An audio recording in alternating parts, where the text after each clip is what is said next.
स्थापकाय च धर्मस्य सर्वधर्मस्वरूपिणे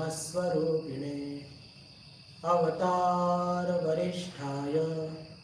रामकृष्णाय ते नमः। जननीं शारदां देवीं रामकृष्णं जगद्गुरुं पादमे तयो श्रित्वा प्रणमामि मुहुर्मुहुः। नमः श्रीयतिराजाय विवेकानन्दसूरये सच्चित्सुखस्वरूपाय स्वामिने तापहारिणे स्वामिने तापहारिणे। वसुदेवसुतं देवं कंसचाणूरमर्दनं देवकी परमानन्दं कृष्णं वन्दे जगद्गुरुं कृष्णं वन्दे जगद्गुरुं। नमस्कार.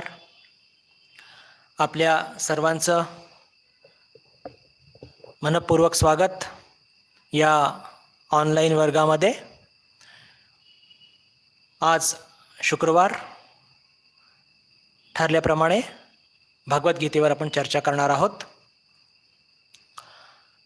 अध्याय 2, श्लोक 47. आपल्या सर्वांना लक्षात असेल की मागच्या वेळेस आपण जेव्हा चर्चा करत होतो शेवटी संपूर्ण एक गोषवारा घेत होतो, आपण उजळणी करत होतो. कारण की विचारांची जरी सुसूत्रता असली भगवद्गीतेमध्ये तरी विशेष करून या अध्यायाच्या सुरुवातीला बरंच काही ज्याच्या आपण म्हणूया की एका बिलकुल सूक्ष्म स्तरावरती थोडेफार विचारांमध्ये त्यांच्या शृंखलेमध्ये थोडासा उतार चढाव किंवा बदल आपल्याला बघायला मिळतो. तर त्याची पूर्ण एक उजळणी करून मग पुढे आपण 47व्या श्लोकाकडे वळणार आहोत. तर अध्यायाच्या बिलकुल सुरुवातीला आपण बघितलं की अर्जुनाचं विषाद आहेच आणि भगवान अर्जुनाला हिणवतात आणि म्हणतात, कुतस्तवा कश्मलमिदं विषमे समुपस्थितम अनारिजुष्टम अस्वर्गम अकीर्तिकरम अर्जुना. की अरे या एकदम विषम परिस्थितीमध्ये तुला हे कुठेच हे सगळं सुचून राहिलं आहे, म्हणजे हाच तुझा विषाद, हे काही योग्य नाही आहे. अनारिजुष्टम अस्वर्गम, हे एकदम योग्य नाही आहे. आणि पुढे म्हणतात क्लैब्यमास्मगम पार्थ नैतत्वजुपपद्यते क्षुद्रम हृदय दौर्बल्यम त्यक्त्वा तिष्ठो परंत. बाकी तुला शोभा देत नाही, तू क्षत्रिय आहे, उठ. सगळं काही आपलं हे जे दौर्बल्य आहे ते बिलकुल झटक आणि उभा हो युद्धा करता.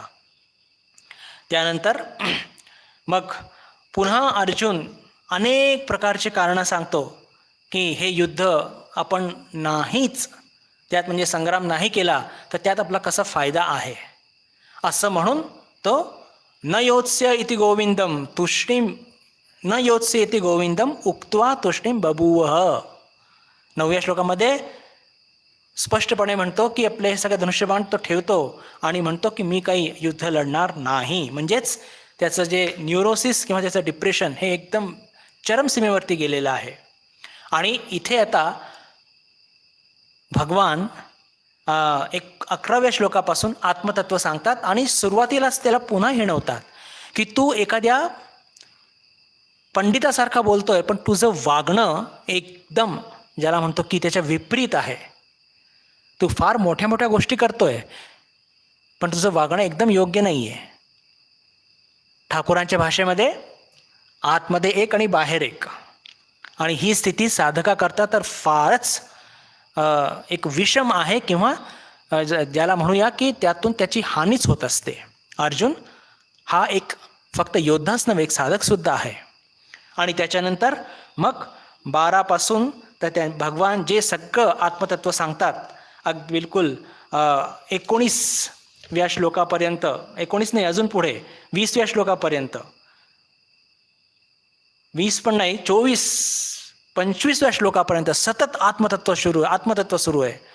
बिलकुल न जायते म्रियते वा कदाचित नायम भूत्वा भविता वा न भूयः अजो नित्यः शाश्वतोऽयं पुराणो न हन्यते हन्यमाने शरीरे वासांसि जीर्णानि यथा विहाय नवानि गृह्णाति नरोपराणि तथा शरीराणि विहाय जीर्णानि अन्यानि संयाति नवानि देहि नैनं छिन्दन्ति शस्त्राणि नैनं दहति पावकः न चैनं क्लेदयन्त्यापो न शोषयति मारुतः.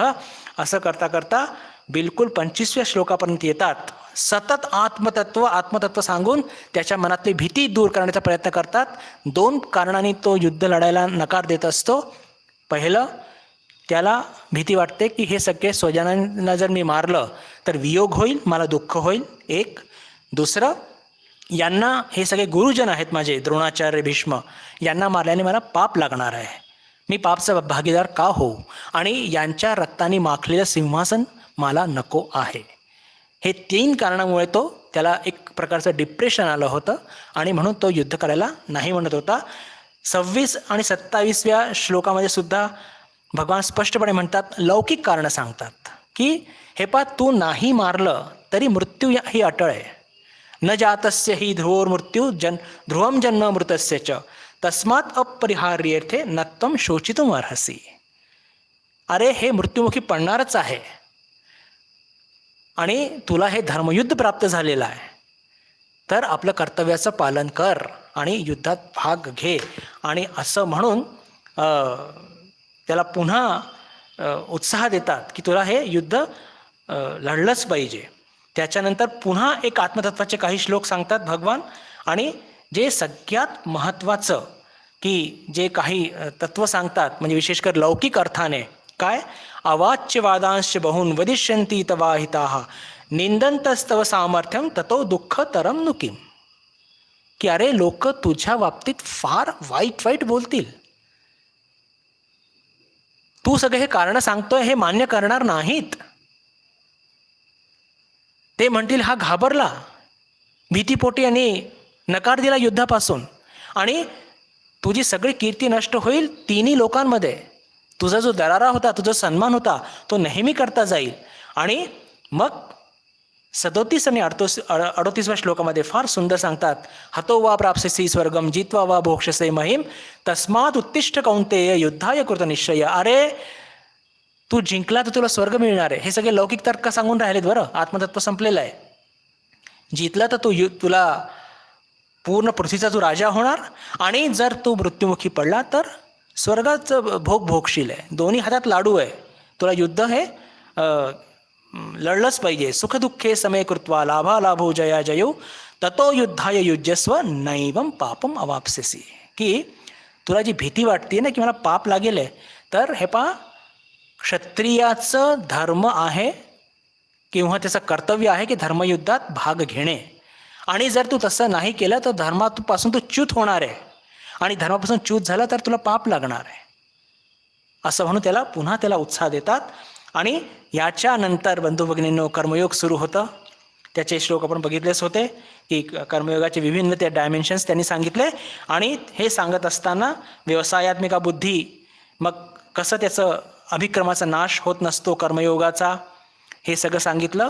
मग आपण गेल्या 3 वर्गापासून वैदिक कर्म आणि ते कसे कामनापूर्ण असतात आणि साधकाकरता त्याचा काहीही संबंध नाही याची आपण चर्चा केली होती. आणि त्याच्यानंतर आपल्याला काय व्हायचं आहे, त्रैगुण्याविषया वेदा निस्त्रैगुण्यो भवार्जुन निर्द्वंदो नित्यसत्वस्थो निर्योगक्षेम आत्मवान. की हे पा, असं म्हणून भगवान वेदांची निंदा करत नाही आहेत बरं. भगवानच्या मुखातूनच वेद निघालेले आहेत. पण हे जे सगळे कामनापूर्ण कर्म असतात हे साधारण लोकांकरता असतात. अर्जुना, तू साधक आहे तर तू काय हो, निर्द्वंद हो, म्हणजे मोहाच्या पलीकडे जा. नित्यसत्वस्थ हो, निस्वार्थ हो. निर्योगक्षेम म्हणजे योग आणि क्षेम, अप्राप्यची प्राप्ती आणि प्राप्त झालेलं रक्षण, याच्या भानगडीत तू पडू नकोस. का, तुला त्रैगुण्य व्हायचं आहे. आणि आत्मवान म्हणजेच आपले जे आत्मतत्व आहे ते जागृत करायचं आहे असं भगवान सांगतात. त्याच्यानंतर शेवटचा श्लोक घेतला होता, यावानर्थ उदप्पाने सर्वतः संप्लुतोदके तावान सर्वेषु वेदेषु ब्राह्मणस्य विजानतः. म्हणजेच काय की जो साधक, आधी उदाहरण घेऊया की जसं खूप मोठा जलाशय जर आपल्या गावाला मिळालं तर छोटे छोटे जे हे असतात, विहिरी असतात, पोखर ज्याला म्हणतो आपण ते असतात, त्याचं काही स्थान राहत नाही. तसंच एकदा आत्मतत्व मोक्ष लाभल्यानंतर या सर्व कामना पूर्ण कर्मांचं काहीही त्याचा उपयोग नसतो. म्हणून म्हणतात तावान सर्वेषु वेदेषु ब्राह्मणस्य विजानतः. तर हे पहा, ही एक फार धावती आपण एक सगळे एक उजळणी केली की कसं व्यवस्थित भगवान अर्जुनाला घेऊन जात आहे. कुठे? त्याच्या मनामध्ये साधक वृत्ती जागृत करण्याकरता. आणि 47वा श्लोक ज्याचं आपण आज सुरू करणार आहोत. तर हे सगळं काय आहे की बंधू भगिनींनो, हे सगळं म्हणजे गीतेचे संपूर्ण विचार हे अत्यंत सुशृंखलाबद्ध आहेत. तेवढंच नाही तर याच्यामध्ये सुद्धा मनाचा फार सुंदर क्रमविकास आहे. वेदांमध्ये आणि भगवद्गीतेमध्ये जर काही अंतर आहेत तर तो एवढा की पहा, इथे साधक वृत्ती तयार झालेली आहे. म्हणजे ज्याला म्हणतो की शेतामध्ये बी पेरण्याच्या आधी शेताला नांगरणं आवश्यक आहे. त्याच्यामध्ये असलेले सगळे जे दगड विटा वगैरे हे पण काढले गेलेले आहेत. नको ते सगळे गवत बाणगुळ ज्याला म्हणतो ते सगळे सुद्धा काढून झालेले आहेत. आता बिया पेरायच्या बाकी आहे.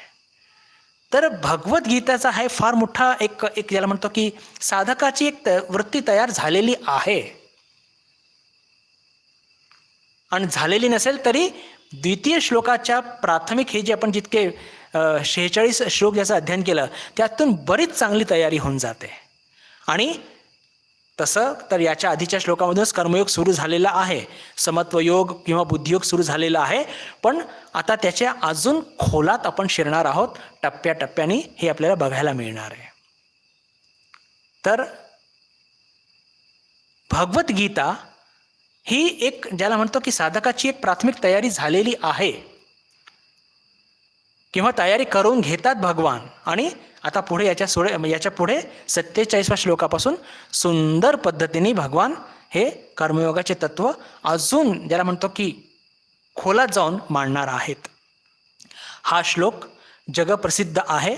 याच्यावरती खूप चर्चा आणि खूप वाद पण झालेले आहेत. मी आधीच सांगतो की या श्लोकाला समजण्याकरता खूप एक मॅच्युरिटी वैचारिक परिपक्वताची आवश्यकता आहे. खूप परिपक्वतेची आवश्यकता आहे. आणि फक्त वैचारिकच नव्हे तर आध्यात्मिक परिपक्वता सुद्धा पाहिजे. नाही तर याच्यामध्ये जे काही सांगितलेलं आहे त्याच्यावरती आपला विश्वास बसणारच नाही. जरी विश्वास नाही बसला हरकत नाही, पण त्याच्यावरती सतत चिंतन मनन आपण केलं पाहिजे. श्लोक मी आधी वाचतो. कर्मण्येवाधिकारस्ते मा फलेषु कदाचन मा कर्मफल हेतुभू मा ते संगोस्त्व कर्मणि. कर्मण्येवाधिकारस्ते मा फलेषु कदाचन मा कर्मफल हेतुभू मा ते संगोस्त्व कर्मणि. या श्लोकाची मजा अशी आहे की याच्यामध्ये 3दा मा मा मा असं येतं. मा म्हणजे नको करू नको करू नको करू. म्हणजे एखाद्याला आपण म्हणतो ना की असं करू नकोस, संस्कृतमध्ये म्हणजे हे आज्ञार्थ की तू असं करू नको या संदर्भात ते वापरलं जातं. तर इथे 3 त्यांनी म्हणजे मा सांगितले आहेत. आता या श्लोकाचा आपण थोडी चर्चा करण्याचा आरंभ करण्याचा प्रयत्न करूया. पहा, अर्जुन हा एक जीवांचा प्रतिनिधी आहे, साधकांचा प्रतिनिधी आहे. आपण सुद्धा साधक आहोत, जीव आहोत. तर पहिल्या श्लोकामध्ये याच्या 2 श्लोक आधी भगवान त्याला सांगतात की तू निस्त्रेय गुण्य हो. म्हणजेच काय की ही जी सगळी प्रकृती जी आपल्याला प्रलोभित करत आहे ही 3 गुणांनी व्याप्त आहे. ज्या प्रकृतीमध्ये आपण खेळत आहोत आणि ही आपल्या मनामध्ये जी असलेली सगळे प्रकारचे ज्याला म्हणतो की काम क्रोध लोभ मोह मद मत्सर किंवा आपला स्वभाव आपले संस्कार ते पण काय, ती पण अंतःप्रकृती आहे. आणि त्याच्यामध्ये सुद्धा काय 3 भाग आहेत, सत्व रजस तमस. आता आपल्याला आपल्या अंतःप्रकृतीमध्ये असलेले 3 गुणांच्या पलीकडे जायचं आहे. निस्त्रेय गुण्ये भव अर्जुन. तर आता इथे आपली आणि अर्जुनाची जी पार्श्वभूमी आहे ती एकसारखी आहे. एकसारखी म्हणजे काय? अर्जुन सुद्धा घोर कर्मामध्ये रत होता आत्तापर्यंत, आणि आपण सुद्धा घोर कर्मरत असतो. हे पहा, कर्मामध्ये रत असणं हे वाईट नाही आहे बरं, हे लक्षात घ्या. पण येस, तो पण कर्मामध्ये होता, आपण सुद्धा कर्मामध्ये रत होतो. आता अचानक भगवान म्हणतात आपल्याला की निस्त्रयी गुण्ये भव अर्जुन.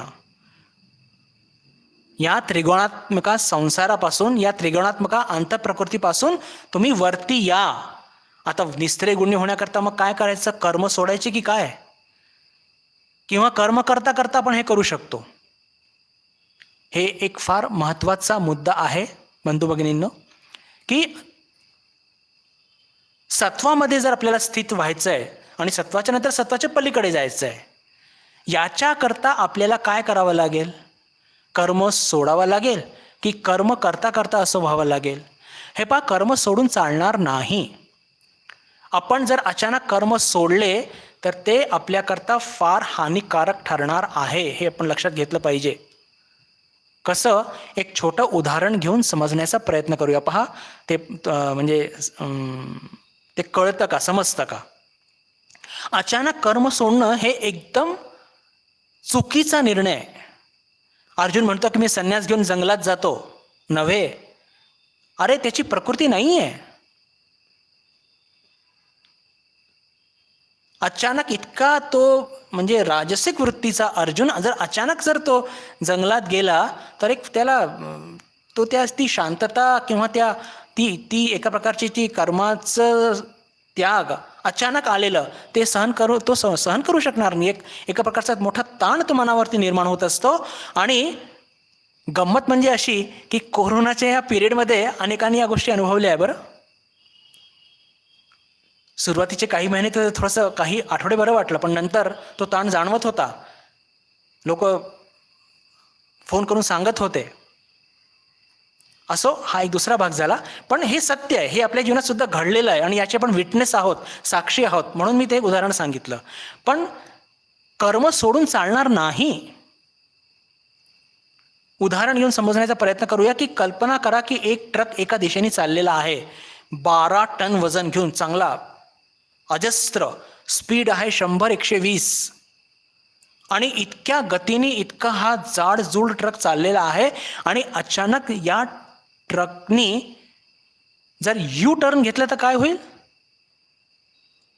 कल्पना करा, एखाद्या हायवेवरती चाललेला आहे, 12 टन वजनी ट्रक, अजस्त्र आहे, 100-120च्या स्पीडनी अचानक जर त्यांनी एक यू टर्न घेतला तर तो बिलकुल उलटून जाईल एकदम. तीच गती आपल्या मनाची पण आहे. आपण कर्मरत असतो. मग त्याला काय उपाय आहे? तर समजा त्या ट्रक जो त्याचा ड्रायव्हर, त्याला वाटलं की रस्ता चुकलो आहोत आपण, त्याला यू टर्न घ्यायचा आहे, तर तो 120ची स्पीड कमी करतो. 110, 100, 90, 80 करता करता करता करता तो एकदम बिलकुल 10 आणि 5 वरती येतो. आणि 5च्या स्पीडमध्ये तो हेवी ट्रक जेव्हा येतो तेव्हा योग्य ठिकाणी तो बिलकुल स्मूथली यू टर्न घेतो आणि आपला तो रस्ता बदलतो. बिलकुल या पद्धतीने आपल्याला कर्म सोडायचे आहेत, पण या पद्धतीने सोडायचे आहेत. म्हणजेच काय? आपल्याला निस्त्रेय गुण्य व्हायचं आहे, कर्म सोडून नव्हे, कर्म करता करता. आणि ती स्किल डेव्हलप झाली की कर्म करता करता आपण निस्त्रेय गुण्य कसं होणार? तर कर्म सोडायची आवश्यकता सुद्धा पडणार नाही. आपल्या सर्वांना लक्षात असेल की बिलकुल प्रारंभिक जेव्हा आपण कर्मयोग सुरू केला होता तेव्हा एक वाक्य स्मरणात असेल आपल्या सर्वांच्या, मला पूर्ण विश्वास आहे. कर्तव्य पार पाडता पाडता कर्तव्याच्या पलीकडे, तेच ते अकर्मण्य होऊन, तामसिक होऊन कधी पण आपण कर्मयोग आचरणात आणू शकत नाही. हे जे निस्त्रेय गुण्य होण्याकरता आपल्याला भगवान जे म्हणतात आहे त्याच्याकरता आपल्याला पात्रता आणावी लागेल. ती पात्रता आणण्याकरता कर्म सोडून चालणार नाही. त्याची जी स्किल आहे, म्हणजे कर्म करता करता कर्माच्या पलीकडे कसं जायचं, कर्म करता करता आपण कर्माच्या पलीकडे कसं जायचं हे आपल्याला ती स्किल शिकावी लागणार आहे. आणि ती स्किलच या श्लोकामध्ये फार सुंदर पद्धतीने सांगितली. पहा, मागच्या वेळेस अजून एक मी तुम्हाला एक सिद्धांत सांगितला होता, तो पण तुमच्या लक्षात असेल की पहा, आपल्याला आपली पात्रता वाढवायची आहे. पात्रता वाढवली की अधिकार मिळेल. पात्रता वाढवली की निश्चय गुणांनी होणारच. आपण फक्त आपली पात्रता वाढवायची. म्हणजेच काय, ते कर्म करता करता त्याला कर्मयोगात कसं बदलायचं आहे, कर्तव्य करता करता त्याला कर्मयोगात कसं बदलायचं आहे, 3 गुणामध्ये वावरता वावरता अंतःप्रकृती कशी बदलायची आहे, फक्त हेच आपल्याला शिकायचं आहे. आणि हे आपण शिकून आचरणात आणलं की कर्म करता करता निस्त्रीय गुणी आपण होणारच. कर्म सोडून होणार नाही. म्हणजे समजा एखाद्या मुलाने म्हटलं की मी नदीत उतरणार नाही आणि मला पोहायला शिकायचं आहे, शक्य आहे का? हास्यास्पद आहे. तो मुलगा म्हणतो की मी नाही नाही नाही मला भीती वाटते, मी नदीत उतरणार नाही, पण मला पोहायला शिकायचं आहे. आयुष्यभर तो नदीच्या काठी उभा राहणार, पण त्याला पोहता नाही येणार. बिलकुल ती परिस्थिती आहे. तर निस्त्रेय गुणी आपल्याला व्हायचं आहे, पण कर्म सोडून नव्हे. पात्रता वाढवायची आहे. पात्रता वाढवून आपल्याला अधिकार प्राप्त करायचे आहे. म्हणजे कसे, निस्त्रेय गुणी व्हायचं आहे. तर आता आपण या श्लोकाचे 4 चरण आहेत बद्ध भगिनींनो. ते 4ही चरण आपण टप्प्याटप्प्याने त्याचं विवेचन करण्याचा प्रयत्न करूया. काय आहेत? कर्मण्येवाधिकारस्ते मा फलेषु कदाचन मा कर्मफल हेतुभुः मा ते संगोस्त्व कर्मणि. मा ते संगोस्त्व कर्मणि. पहिला चरण काय आहे? कर्मण्येवाधिकारस्ते. अर्जुना, तुझा फक्त कर्म करण्यावर अधिकार आहे. तुझा फक्त कर्म करण्यावर अधिकार आहे. एक. दुसरा चरण काय आहे? दुसरी पायरी काय आहे किंवा दुसरा टप्पा काय आहे? मा फलेषु कदाचन. फलावरती तुझ्या काहीही अधिकार नाही. म्हणजे आपण जे पण काही कर्म करत असतो त्यातून काही ना काही फळ निर्माण होणारच. आणि ते जे फळ आहे त्याच्यावर तुझा अधिकार नाही. आता हे सगळं ऐकल्यानंतर आपण फार एक्साइट होतो किंवा हे कसं शक्य आहे वगैरे वगैरे, हे अनेक प्रश्न मनामध्ये येतील. पण फक्त सध्या ऐकूया, आपण याचं विवेचन करणार आहोत. आणि मा कर्मफल हेतुभुः, म्हणजे तू त्या कर्मफलाचा हेतू होऊ नकोस. हेतू होऊ नकोस म्हणजे काय की कर्म जे फळ आहे ते डोळ्यासमोर ठेवून कर्म करू नकोस. म्हणजे भगवान आपल्याला 4ही बाजूनी कसं बिलकुल घेरबंदी करतात आहे, 4ही बाजूनी. आणि चौथं चरण तर अजून खतरनाक आहे, अजून म्हणजे आपल्याला उद्विग्न करणार आहे. काय म्हणतात ते? माते संगोस्त्व कर्मणी. आणि तुझ्या मनात जर हा विचार येत असेल की फळावर माझा अधिकार नाही आहे, फळप्राप्तीची फळ तू डोळ्यासमोर ठेवून कर्म करू नको, तर आपल्या मनात विचार येईल की मी कर्म करायचंच कशाला, मग मी कर्म करायचंच कशाला, असा जर विचार असेल तर त्याची पण सोय करतात ते भगवान. ते म्हणतात ते माते संगोस्त्व कर्मणी, की तू कर्म नाही करणार अशा स्थितीला प्राप्त होऊ नको. बापरे बाप, भयंकरच अवघड आहे. म्हणजे हे तत्व समजणंच इतकं अवघड आहे, समजल्यानंतर पटणं अजून अवघड आहे, आणि पटल्यानंतर आचरणात आणणं तर मग तर ब्रह्मज्ञान होणारच, 100% होणार. ऐकतो, तीन टप्पे असतात. आपण ऐकतो, समजतो, पटतं म्हणजे बिलकुल की यस, कन्व्हिन्स होतो की यार हे असं केलं पाहिजे, आणि मग ते आचरणात येत असतं. आता हे म्हणजे बौद्धिक स्तरावरती हे समजणं किंवा पटणंच खूप अवघड आहे. म्हणून मी तुम्हाला आधीच सांगितलं या श्लोकाच्या प्रस्तावनेमध्ये की पहा, आपल्याला फार वैचारिक मॅच्युरिटी, परिपक्वता आल्याशिवाय हे श्लोक समजणं खरंच अवघड आहे. फक्त वैचारिक परिपक्वता नव्हे, तर त्याच्याबरोबर आध्यात्मिक मॅच्युरिटी सुद्धा पाहिजे, आणि ती फक्त आपल्या दैनंदिन अभ्यास, श्रवण, मनन, निधिध्यासन याच्या माध्यमातूनच ती येऊ शकते.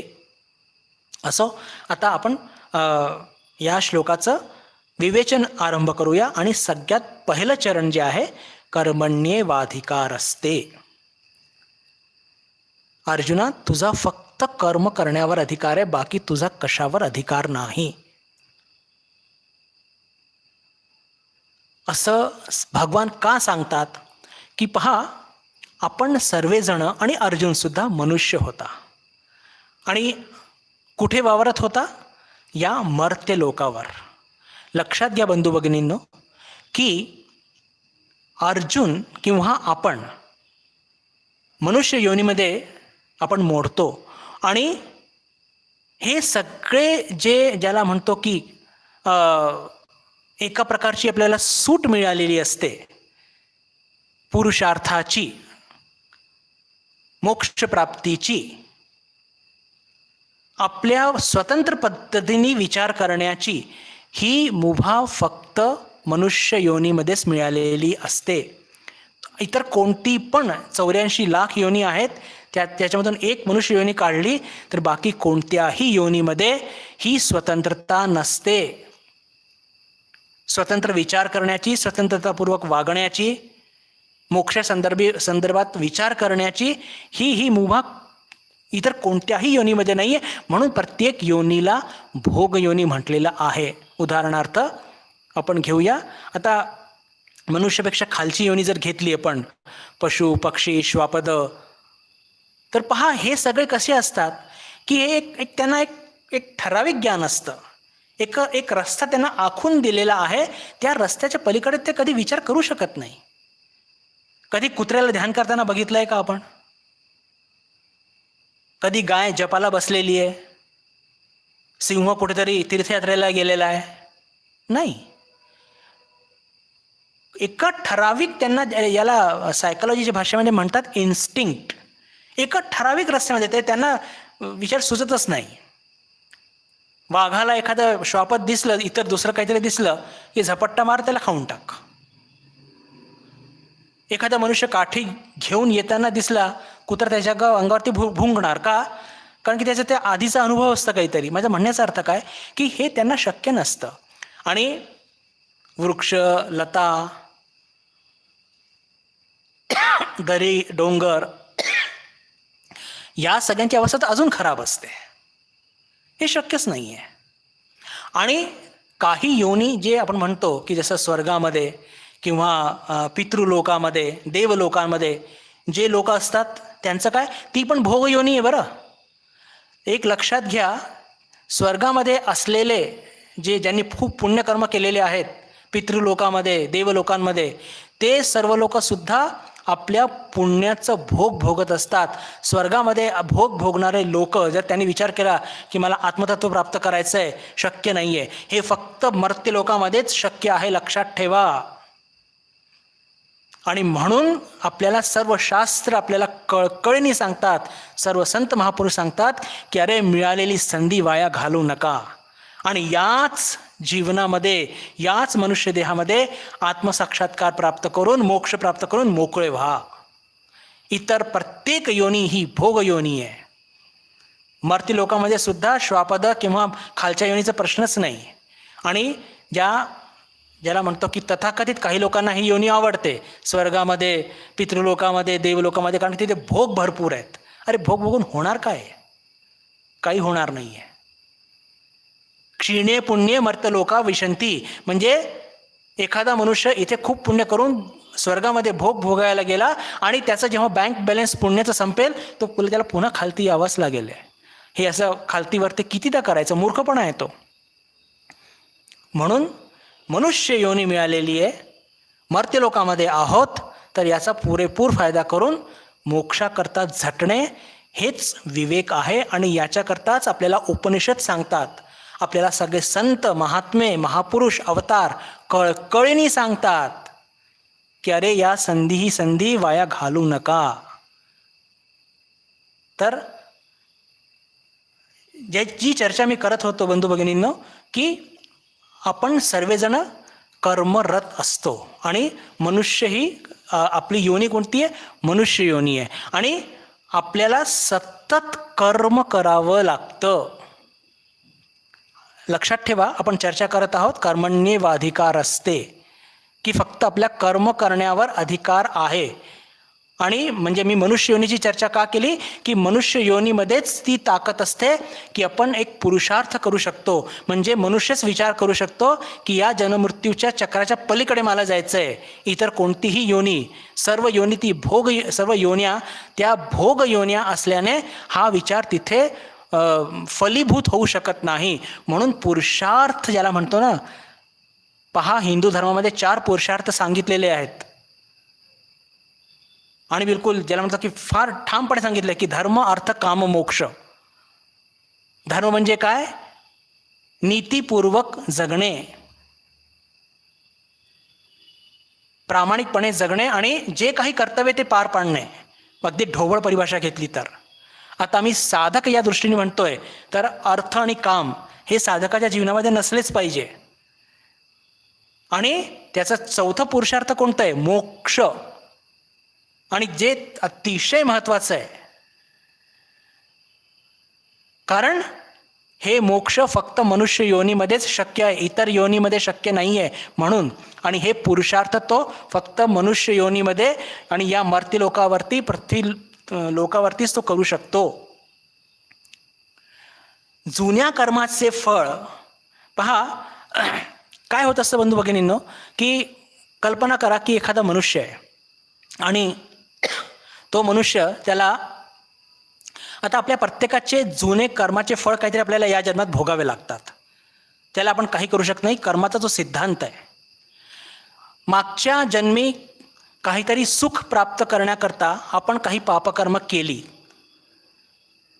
मागच्या जन्मी सुख भोगलं, पण जे पाप केले त्याचं जे प्रायश्चित किंवा त्याची जे दुःख ते या जन्मी भोगावे लागतात.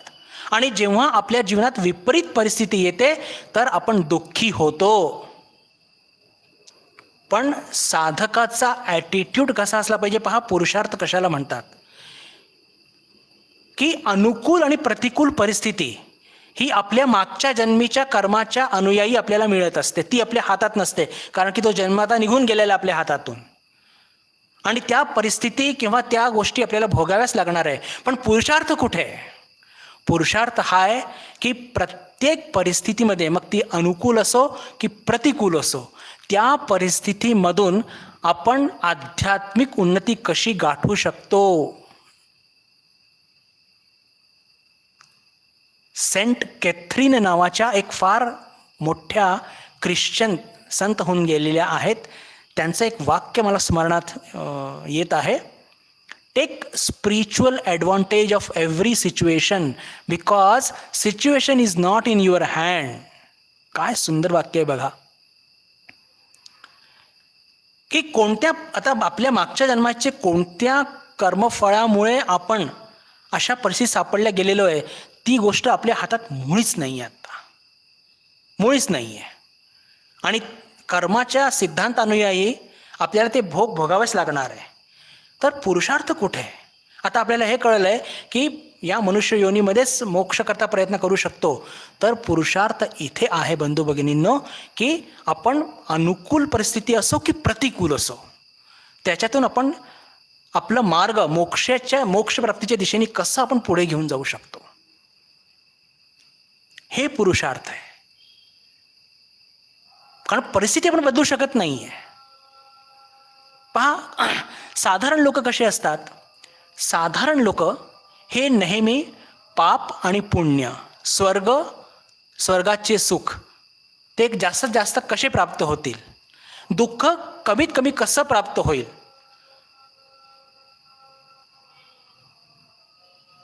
पाप करून सुद्धा पुण्य कसं मिळेल, हे फार विचित्र स्थिती. बरं, ही साधारण लोकांची स्थिती सांगतोय मी, की ज्यांना मोक्षाच्या संदर्भात फार काही चांगले म्हणजे काय आहे हेच कळत नाही. साधारण लोक, साधकांचं म्हणत नाही मी, साधकांना चांगलं कळलं की बाबा आपण इथे अडकलेले आहोत, त्याच्या पलीकडे जायचं आहे आपल्याला, म्हणून तो पाप आणि पुण्याच्या सुद्धा पलीकडे जाऊ इच्छित असतो. पण साधारण लोक काय टेंडन्सी असते की करताना मी पाप करीन, पण मला त्याचे फळ काय मिळालं पाहिजे? पुण्यच मिळालं पाहिजे. एक फार सुंदर महाभारतामध्ये एक श्लोक आहे, अतिशय महत्त्वाचा. ते वाचून दाखवतो मी आपल्यासमोर. पुण्यस्य फलम इच्छन्ति पुण्यम नेच्छन्ति मानवाः न फलम पापस्य इच्छन्ति पापम कुर्वन्ति यत्नतः. बापरे, काय अर्थ आहे? फार सुंदर आहे, महाभारतातला श्लोक आहे हा. पुण्यस्य फलम इच्छन्ति म्हणजे साधारण मनुष्य जो असतो त्याला काय पाहिजे असतं? पुण्याचं फळ पाहिजे असतो. पुण्यम नेच्छन्ति मानवा म्हणजे पुण्य कर्म करायला तो तयार नसतो. म्हणजे पुण्याचं फळ मला मिळालं पाहिजे, पण पुण्य कर्म करायला नको. पुढे न फलम पापस्य इच्छन्ति, आणि पापाचं फळ त्याला नको हवं असतं, पण पापम कुर्वन्ति यत्नतः म्हणजे प्रयत्नपूर्वक तो पाप करतो. आणि म्हणून आपण बघतो, पहा काय विचित्र स्थिती म्हणजे साधारण माणसाची, की पापाचे फळ मला नको आहे, पण मी यत्नतः पाप करू इच्छितो. आणि म्हणून आपण अनेकदा बघतो आपल्या दैनंदिन संसारामध्ये की काही लोक असतात ते अतिशय प्रामाणिक, ईश्वराला घाबरून म्हणजे भक्त असतात, तरी त्यांच्या जीवनामध्ये काही दुःखाचं काही फार म्हणजे म्हणतात की एकानंतर एक काही ना काही त्यांना खूप भोगावं लागतं. त्याचं कारण काय असतं? हे काहीतरी मागच्या जन्माचे फळ असतात आणि ते पूर्ण करावेच लागतात. आणि जेव्हा पापपुण्य आणि मागच्या जन्माचे कर्मफळाची गोष्ट निघाली आहे, तर एक गोष्ट मी ते सांगू इच्छितो बंधू भगिनींनो, की कसं असतं, आपल्याला काय वाटतं की समजा कोणी 10 पाप केले आणि 15 पुण्य केले, आणि असं करून तो मागच्या जन्मी मेला, तर या जन्मी त्याला काय 5 पुण्याचं फळ मिळणार का? कारण की 10 पाप केली होती, 15 पुण्य केली होती, तर 15 - 10 = 5. असं गणित कर्माच्या सिद्धांतामध्ये लागू पडत नाही. का लागू पडत नाही? या जन्मी ते 10 पाप आणि 15 पुण्य हे वेगळे वेगळे भोगावे लागतील. ते काही बँक बॅलन्स नाही आहे की 100 रुपये टाकले आणि 50 रुपये काढले तर 50 बँक बॅलन्स उरला. हे सगळे प्रश्न मला अनेकदा कॉलेजमध्ये जेव्हा मी जातो तेव्हा मुलं म्हणजे मजेदार प्रश्न विचारतात. तर असा हा कन्सेप्ट जे भक्त ऐकत आहेत त्यांचा नक्की नसणार, पण तरी आता माझ्या ते ध्यानात आलं म्हणून असं वाटलं की हे स्पष्टपणे सांगणं फार गरजेचं आहे. तर की साधारण मनुष्य जो असतो, जो साधक नाही आहे, तो काय करत असतो की त्याला पुण्याची फार कामना असते, पुण्यफलाची, पण पुण्यकर्म करत नसतो आणि पाप फल नको हवी असतात, पण यत्नपूर्वक पाप करत असतो. तर हे पहा, कर्म जेव्हा म्हटले की कर्माच्या संदर्भामध्ये पापपुण्य हे ज्याला म्हणतो की अवश्यम भावी आहे. तर आपण साधक या दृष्टीने काय केलं पाहिजे की आपण पाप आणि पुण्याच्या पलीकडे गेलं पाहिजे. पाप आणि पुण्याच्या पलीकडे मला काही नको. आणि म्हणूनच इथे जे भगवान म्हणत आहे, पहा काय म्हणत आहेत, कर्मण्येवाधिकारस्ते, की बाबा अर्जुना, तुला निस्त्रे गुण्य व्हायचं आहे ना, तुला मोक्ष प्राप्त करायचा आहे ना, तुला आत्मसाक्षात्कार करून घ्यायचा आहे ना, आणि तू कर्म सोडू शकत नाही. पहा, विचारांची शृंखलाकडे लक्ष द्या. मी काही काही गोष्टीला खूप भर देतो, तर त्याच्यामध्ये काही अर्थ आहे.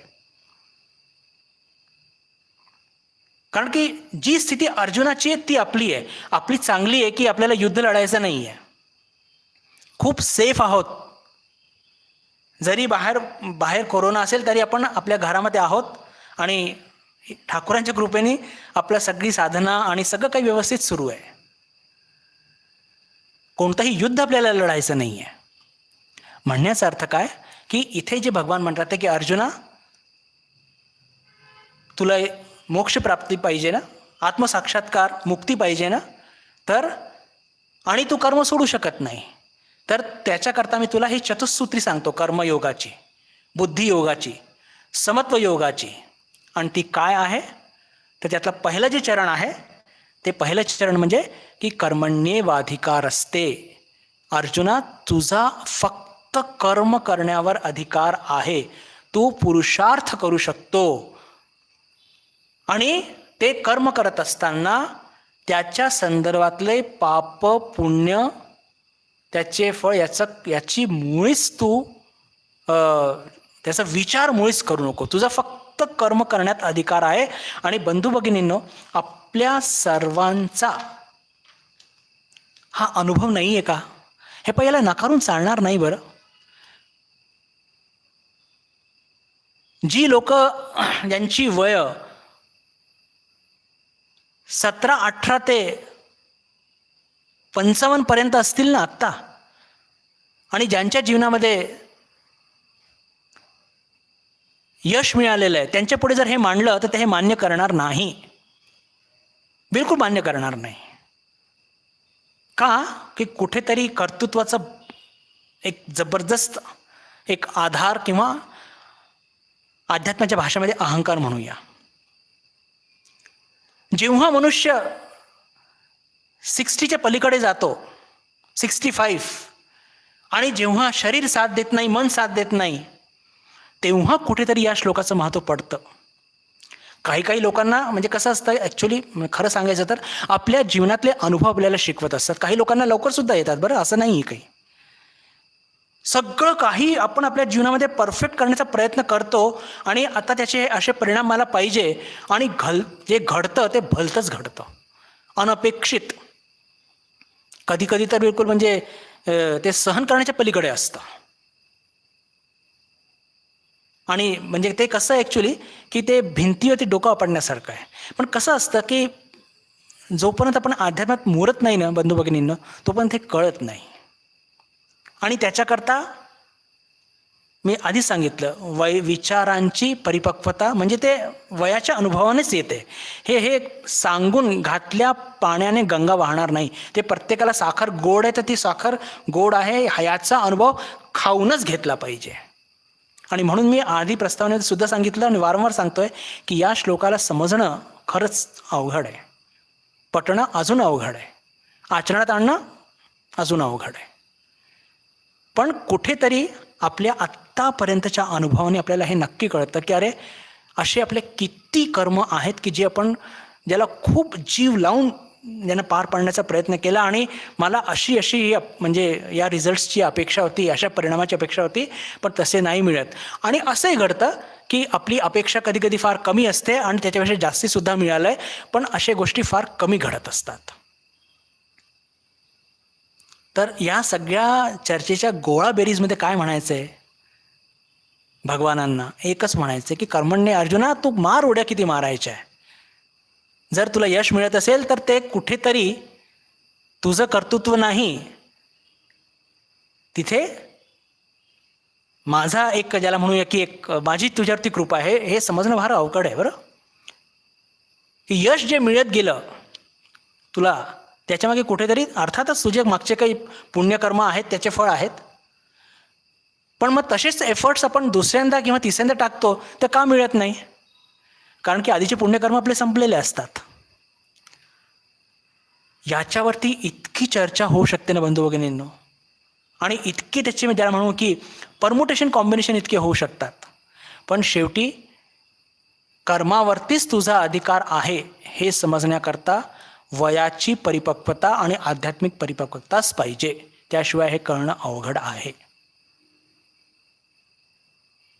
कितीही चर्चा केली समजा मी, तर त्या चर्चेच्या माध्यमातून हे पटवून देणं खूप अवघड आहे. हे अनुभवातूनच आपल्याला लक्षात येईल. असो, आपण दुसऱ्या टप्प्याकडे वळूया. अर्जुना, तुझा फक्त कर्मावरती अधिकार आहे, मग फळावरती कोणाचा अधिकार आहे हो? भगवान म्हणतात माझा आहे. हे पहा, या सगळ्या गोष्टी साधकाला शरणागतीच्या दिशेने नेतात बरं. आणि जेव्हा आपण संघर्ष करून करून थकून जातो, तेव्हा लक्षात येतं की अरे काहीतरी एक शक्ती आहे. अर्थातच आपले मागचे कर्माचे फळ असतातच, पण त्याच्या व्यतिरिक्त काहीतरी असतं. म्हणून भगवान काय म्हणतात, मा फलेषु कदाचन, की तुझं कर्म तू कर, पण त्या कर्माचं जे फळ आहे त्याच्यावरती तुझा अधिकार नाही, माझा अधिकार आहे, आणि मीच तो देणार. आणि म्हणून आता जेव्हा जर एखाद्या इस्माला सांगितलं की त्या फळावरती ईश्वराची म्हणजे ईश्वराचा अधिकार आहे, तर मग तो म्हणेल जर फळावरती ईश्वराचा अधिकार आहे तर मग हे कसं आहे की हे म्हणजे जर माझ्या कर्माचं फळ माझ्या अनुयायी नाही मिळणार आहे, माझ्या मेहनतीचे अनुयायी जर नाही मिळणार आहे, तर मग मी मेहनत कशाला करू? आणि मग असं जर म्हटलं तर हे वादाला पाठिंबा देण्यासारखं आहे. प्रश्न एकदम बरोबर आहे की समजा फळावरती माझा अधिकार नाहीये आणि देणारे जर तेच आहे, तर हे सगळं काय आहे? हे सगळं म्हणजे भाग्यवादाला पाठिंबा देण्यासारखं आहे. पण गीता भाग्यवादाचा पुरस्कर्ते आहे का? नाही. ती का नाही आहे ही शेवटच्या चरणामध्ये आपल्याला कळेल, म्हणजे या श्लोकाच्या. अरे समजा आपण कर्म नाही केले, आपण अकर्मण्य होऊन जाऊ, तामसिक होऊन जाऊ, पतित होऊन जाऊ. अरे आपण साधक आहोत. साधक ही एक सात्विक वृत्तीमध्ये असला पाहिजे, आणि सात्विक वृत्तीमध्ये असलेले लोक अत्यंत कर्मशील कर्मयोगी असतात. अत्यंत कर्मशील आणि कर्मयोगी असतात, ज्याला म्हणूया की आजच्या भाषेमध्ये योगः कर्मसु कौशलम. प्रत्येक कर्म नीट नेटकं टाईमशीर योग्य पद्धतीने कमी खर्चात त्याचे जितके पण डायमेन्शन आहे ते परफेक्ट करत असतात. तर भाग्यवादाला पाठिंबा देणारा हा दुसरा चरण नाही आहे. पण आपला अनुभव नक्कीच कुठेतरी सांगतो की आपण ह्या सगळ्या गोष्टीचं पालन केल्यानंतर, म्हणजे आपण सगळ्यात बेस्ट परफॉर्मन्स दिला, बेस्ट कार्य केलं, कमी वेळात केलं, चांगल्या पद्धतीने केलं, तरीसुद्धा आपल्याला अपेक्षित फळ मिळत नाही. म्हणजेच काय की कर्मावरती आपला अधिकार आहे पण फळावरती नाही. आपला हा अनुभव तर नक्की आहे. हरकत, हे पटत नसेल तरी हरकत नाही, समजत नसेल किंवा त्याच्या आपल्याला विरुद्ध बंड पुकारायचं असेल तेही मला मान्य आहे. पण आपला हा अनुभव तर आहे मात्र, कारण की आपला आत्तापर्यंतचा अनुभव आपल्याला हे सांगतोय. जर तसं नसतं तर आत्तापर्यंतच्या आपल्या सगळ्या कर्मामध्ये आपल्याला 100% यश मिळालं असतं. हो, पण तसं नसतं. हाच आपला अनुभव आहे, याला आपण डिनाय करू शकत नाही. आणि जेव्हा आपल्या मनासारखे फळ आपल्याला मिळत नाही, याचाच अर्थ काय की भगवान जे म्हणतात ते किती सत्य आहे. अनेकदा मिळतात सुद्धा, बरं, मी म्हणजे अपवादात मग असं बोलत नाही, आणि अनेक लोकांना मिळत असतात, भरभराटी मिळत असते. मी असं बिलकुल म्हणजे याच्या विरोधात म्हणत नाहीये, पण ते भरभराटी सुद्धा जी मिळाली असते ती भगवानांनीच दिलेली असते. पण अहंकारापोटी आपण म्हणतो की मी मेहनत केलेली आहे. का यश असतं ना, यशामध्ये साधारण माणसं मस्तीमध्ये येत असतात. आणि हा जो एक कालावधी असतो ना, म्हणजे स्पेशली मी सांगतोय जे वयोगट 18 ते जवळजवळ 55-60 पर्यंत, तो हा श्लोक व्यवस्थित समजणं हे फार क्वचित असे साधक किंवा भक्त असतात किंवा साधारण लोक असतात की ज्यांना हा श्लोक पटतो. पण नंतर मात्र थोडा पटू लागतो. जेव्हा शरीर क्षीण होतं, मनाची ताकद राहत नाही, केलेले प्रयत्न आपल्याला दिसतात ते अपुरे पडतात आहे, किंवा पूर्ण प्रयत्न केल्यानंतर सुद्धा आपल्याला योग्य ते परिणाम मिळत नाही आहे. तर म्हणण्याचा अर्थ काय की अर्जुना, तुझा फक्त कर्मावर अधिकार आहे आणि फळावर नाही. आता फळावर माझा अधिकार आहे असं भगवानांनी इथे म्हटलेलं नाही आहे. त्यांनी काय म्हटलंय, मा फलेषु कदाचन, की तुझा तरी अधिकार नाही आहे. मग तुझा नाही तर मग कोणाचा आहे? त्या अर्थाने मी म्हटलंय की हे फलप्रदाता जे असतात ते नेहमी भगवान असतात. फलप्रदाता हे भगवान असतात. आता कर्मावर तुझा अधिकार नाही, कर्मावर तुझा अधिकार आहे फक्त, आणि त्याचे जे फळ असतात कर्मफळ त्याच्यावर तुझा अधिकार नाही आहे. हे सांगणं झाल्यानंतर पुन्हा ते अजून एक तिसरं आणि अत्यंत महत्त्वपूर्ण एक एक टप्पा सांगत आहेत की मा कर्मफल हेतू भू. म्हणजे तू जेव्हा काम करत असतो ना अर्जुना, काम करत असताना त्या कर्माचे फळ काय मिळणार आहे त्याच्याकडे मुळीच लक्ष ठेवू नको. तू फक्त तुझ्या कर्माकडे लक्ष दे. हे तर अजून त्रासदायक टप्पा आहे. म्हणजे कर्माचं फळ लक्षात न ठेवता कर्म करणं, मग कर्म करायला प्रेरणा मिळणार कुठनं? भगवान सांगतात आहे की अर्जुना, तू कर्मफळाकडे मुळीच लक्ष देऊ नको. कर्मफल हेतू भू, त्याच्याकडे लक्ष देऊ नकोस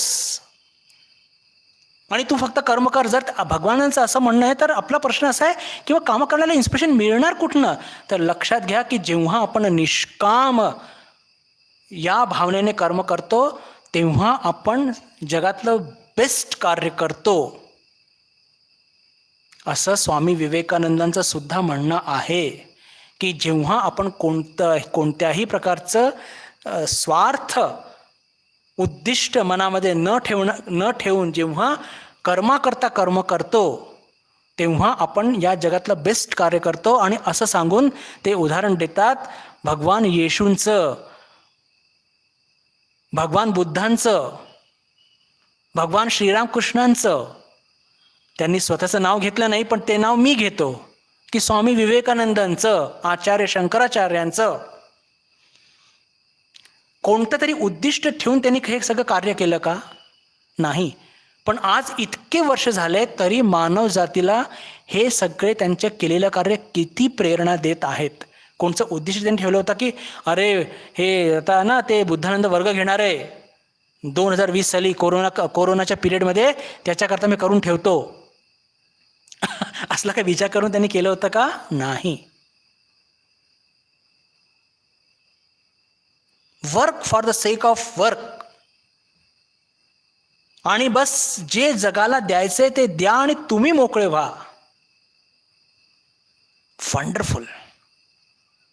हे पहा, हे म्हणजे सांगतो ना की हे खरंच पटणं अवघड आहे. पण यातूनच जगात ज्यांनी आपल्या जीवनामध्ये ह्या सिद्धांताचं मर्म समजलेलं आहेत त्यांनी जबरदस्त कार्य केलेलं आहे. आणि कुठेतरी त्यांचं जर आपण चरित्र वाचलं, म्हणजे मग ते कदाचित पॉलिटिकल लीडर्स असू देत किंवा ज्याला म्हणूया आपण कोणते तरी मोठे इंडस्ट्रियलिस्ट असू देत, पण कुठेतरी त्यांच्या जीवनशैलीतून कदाचित त्यांनी शाब्दिक अर्थाने हे व्यक्त नसेल केलं, पण कुठेतरी हे सिद्धांत त्यांच्या जीवनातून प्रगट झालेलं आहे. बरं, कुठेतरी त्यांच्या मुखातून जरी ते शाब्दिक रूपाने मा कर्मफल हेतू भू हे निघालं नसेल, पण जर त्यांचे चरित्र वाचले, विशेषकर सांगायचं तर जे महान लोक झालेले आहेत शिवाजी महाराज सारखे, म्हणजे ज्याला म्हणूया की आपण ज्यांनी या जगाला मध्ये एक आपले खूप अमिट छापणीने जबरदस्त कार्य केलेले आहेत, या प्रकारचे सिद्धांत कदाचित त्यांनी शाब्दिक मांडले नसतील, पण त्यांच्या जीवनामध्ये हे लक्षात येतं की जी एक फार उदात्त विचार घेऊन त्यांनी काम केलेलं आहे. आणि म्हणून त्यांच्या हातातून इतकं महत् कार्य घडलेलं आहे. फक्त संतच नव्हे, संत तर आहेतच. ज्ञानेश्वर महाराज म्हणा, तुकाराम महाराज म्हणा, संत मीराबाई म्हणा, कबीर म्हणा, कोणी पण म्हणा, या सगळ्या गोष्टी त्यांच्या हातातून सहज घडून गेल्या. त्यांनी काही ठरवून की मला रामायण लिहायचं आहे, तुलसी रामायण लिहायचं आहे म्हणून तुलसीदास बसले नाही. प्रभूची लीला गायची आहे बस. म्हणजेच काय, कर्मफल त्याच्याकडे मुळीच लक्ष न देता त्यांनी हे सगळे कार्य केलेले आहेत. म्हणून ते स्वतः कर्मयोगी सुद्धा होते आणि या जगाच्या पलीकडे ते निघून गेलेत. याच टप्प्याचे अजून काही मुद्दे आहेत आणि चौथा टप्पा पण बाकी आहे, तर त्याची सगळी चर्चा आपण येत्या सोमवारी आपण करणार आहोत. ठरलेली वेळ संपलेली आहे. आज आपण इथेच थांबूया. पुढच्या सोमवारी आपली सर्वांशी पुन्हा एकदा भेट होईल अशी आशा मनात बाळगून मी आपल्या सर्वांशी निरोप घेतो. नमस्कार. ओम शांती शांती शांती. हरि ओम तत्सत. श्रीरामकृष्णार्पणमस्तु.